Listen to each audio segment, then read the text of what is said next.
है उसके 13वें पद से लेकर 18वें पद तक। कल हमने यही पढ़ा था और समझा था कि जीव के विषय में, है ना, और हमारे बोल चाल के विषय में। परमेश्वर के वचन ने हमें उदाहरण भी दे के समझाया कि एक सोते के जल के सोते से दोनों तरीके का पानी नहीं निकल सकता, ना खारा और ना मीठा निकल सकता है, ठीक ना। एक ही प्रकार का पानी उसके जल के सोते में से निकलता है। तो जिस प्रकार से जल के सोते में से एक ही प्रकार का पानी निकलता है, तो हमें भी अपनी जीभ से अच्छा ही अच्छा बोलना चाहिए, है ना। हमें ये नहीं कि हम अपनी जीभ से अच्छा भी बोल रहे हैं और बुरा भी बोल रहे हैं, आशीष भी दे रहे हैं और श्राप भी दे रहे हैं, ऐसा हमें नहीं होना चाहिए। तो आज 13वें वचन में पढ़ते हैं, तुम में ज्ञानवान और समझदार कौन है। परमेश्वर ये हमसे पूछ रहा है आज के वचन में कि तुम में ज्ञानवान और समझदार कौन है, जो ऐसा हो वह अपने कामों को अच्छे चाल चलन से उस नम्रता सहित प्रकट करे जो ज्ञान से उत्पन्न होती है। अगर हम प्रभु में अपने आप को ज्ञानवान और समझदार समझते हैं, तो प्रभु का वचन कहता है कि हमें चाहिए कि हम अपने कामों के द्वारा अपने अच्छे ज्ञान और अच्छे चाल चलन और अपने अच्छी समझदारी को प्रकट करें। यानी कि संसार में या अपने परिवार में या अपने समाज में हम अगर अपने आप को ये समझते हैं कि परमेश्वर ने हमें एक अच्छा ज्ञान दिया है, परमेश्वर ने हमें समझदार बनाया है, तो हम अपने कामों के द्वारा अपने अच्छे ज्ञान को और समझदारी को अपने चाल चलन के द्वारा नम्रता सहित प्रकट करें। नम्रता माने दीनता के साथ, धीरज के साथ अपने चाल चलन से प्रकट करें जो ज्ञान से उत्पन्न होती है। 14वें पद में, पर यदि, आगे कहता है प्रभु का वचन, पर यदि तुम अपने अपने मन में कड़वी डहा और विरोध रखते हो, तो सत्य के विरोध में घमंड ना करना और ना तो झूठ बोलना। यानी कि अगर मान के चलो हम ऊपर से तो दिखावे में हम बहुत अच्छे समझदार और ज्ञानवान दिखाई पड़ रहे हैं, लेकिन हमारे अंदर क्या है, विरोध भरा पड़ा है, कड़वी डाह भरी पड़ी है, एक दूसरे के प्रति हमारे अंदर दुष्कामनाएं भरी पड़ी हैं, तो क्या है, सत्य के विरोध में। क्योंकि परमेश्वर का वचन क्या है, सत्य वचन है, ठीक। और अगर हम सत्य वचन को पढ़कर और अपने आप को ज्ञानवान समझकर और अपने आप को समझदार समझकर हमारे अंदर ये चीज़ नहीं है कि नम्रता हो, धीरज हो, प्रेम हो, अगर ये हमारे अंदर नहीं है, बल्कि हमारे अंदर क्या है, कड़वी डाहा है, झूठ है, विरोध है, लालच है, तरीके के बहुत से ऐसे काम हैं जो बुरे काम कहलाते हैं, अगर वो हमारे अंदर हैं, तो हमें सत्य के विरोध में घमंड ना करना चाहिए, ना तो झूठ बोलना चाहिए। 15वें पद में, क्योंकि यह ज्ञान वह नहीं जो ऊपर से उतरता है, वरन संसारिक और शारीरिक और शैतानी है। अगर हमारे अंदर डाहा है, लड़ाई झगड़े हैं, कलह है, ठीक, प्रेम नहीं है, हम झूठ बोलते हैं और हम दुनिया को दिखावे के लिए कहते हैं कि नहीं हम तो सच्चे हैं, बहुत अच्छे हैं, ठीक, हम नम्र हैं, और हम दूसरों से कठोरता का व्यवहार करते हैं, तो क्या है कि परमेश्वर का वचन कहता है कि ऐसा ज्ञान जो है वो परमेश्वर की तरफ से ऊपर से नहीं है, बल्कि क्या है, ये संसारिक है और शारीरिक है और शैतानी है, ठीक है नहीं। तो हमें इन बातों पर अपने आप में हमें ध्यान देना है। मैंने कल भी समझाया था कि हमें अपने आप पे कंट्रोल करना है। अगर हम अपने आप पे कंट्रोल करेंगे तो हम परमेश्वर पिता से आशीष पाएंगे।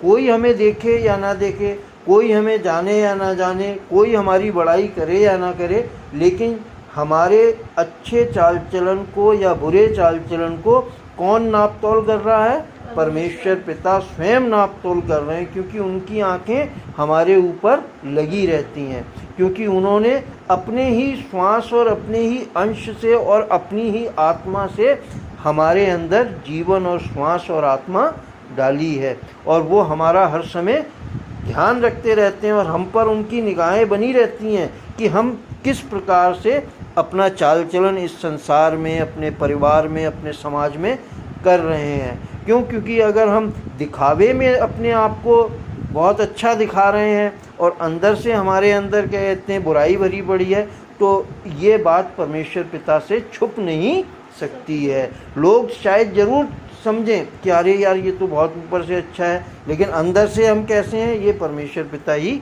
जानते हैं।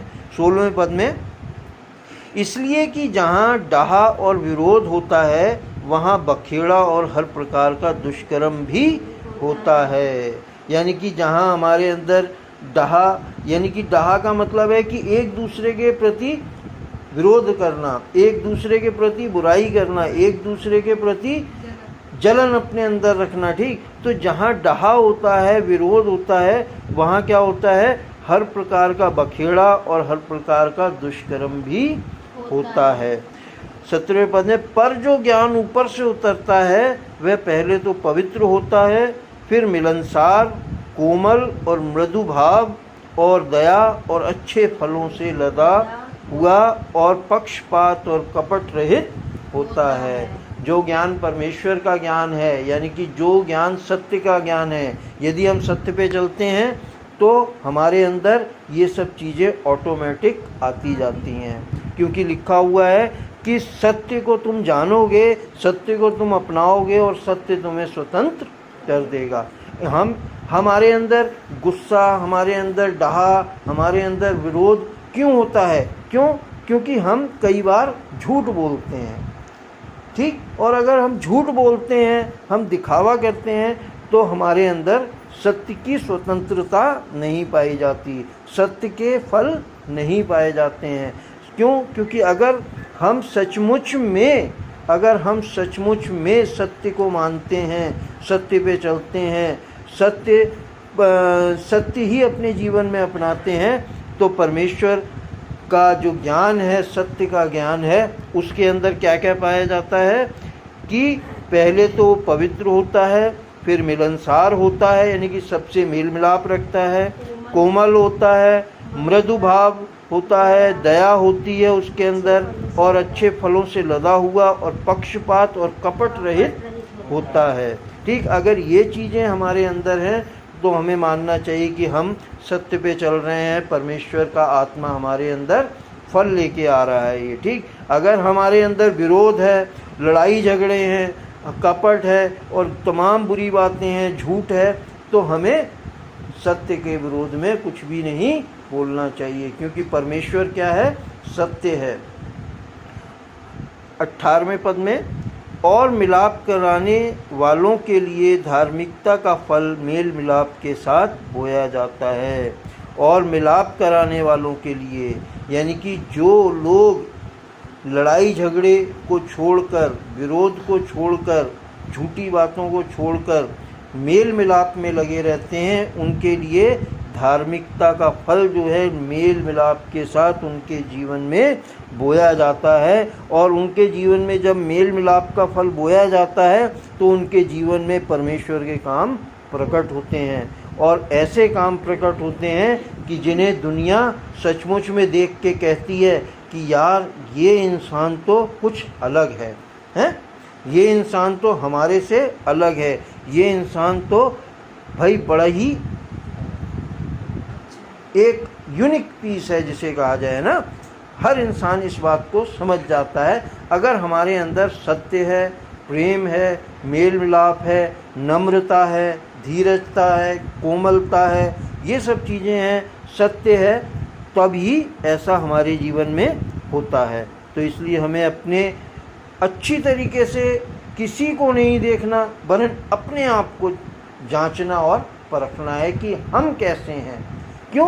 क्योंकि अगर हम दूसरों को देखेंगे कि अरे यार वो भी ठीक नहीं है तो मैं क्यों ठीक बनूं, या वो ठीक नहीं है तो मैं क्यों ठीक बनूं, या मान के चलो परिवार के अंदर ही पत्नी ठीक अपने आप को समझती है और कहती है कि अरे मैं तो ठीक हूँ लेकिन मेरा पति ठीक नहीं है, ठीक, और पति सोचता है कि मैं ठीक हूँ, मेरी पत्नी ठीक नहीं है।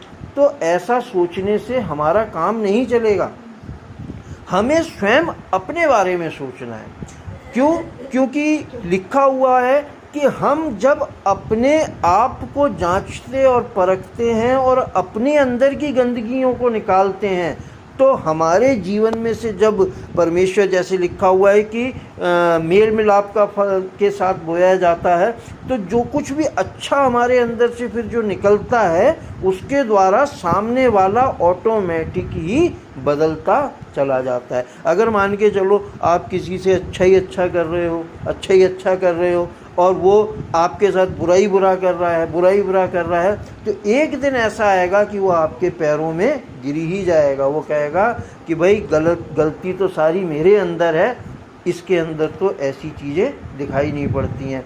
और वो कब गिरेगा और क्यों गिरेगा? क्योंकि परमेश्वर का सत्य का आत्मा जो है वो हमारे जीवन में दिखाई पड़ेगा।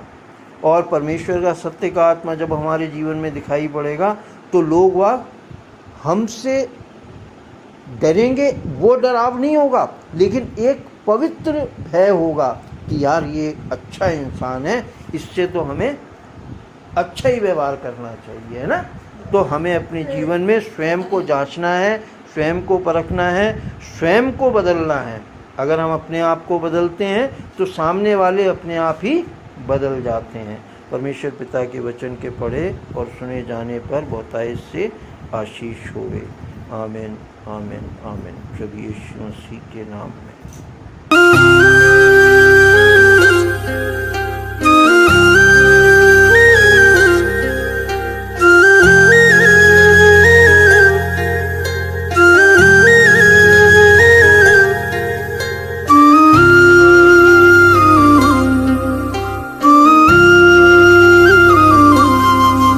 तेरे बिना यीशु मैं कुछ भी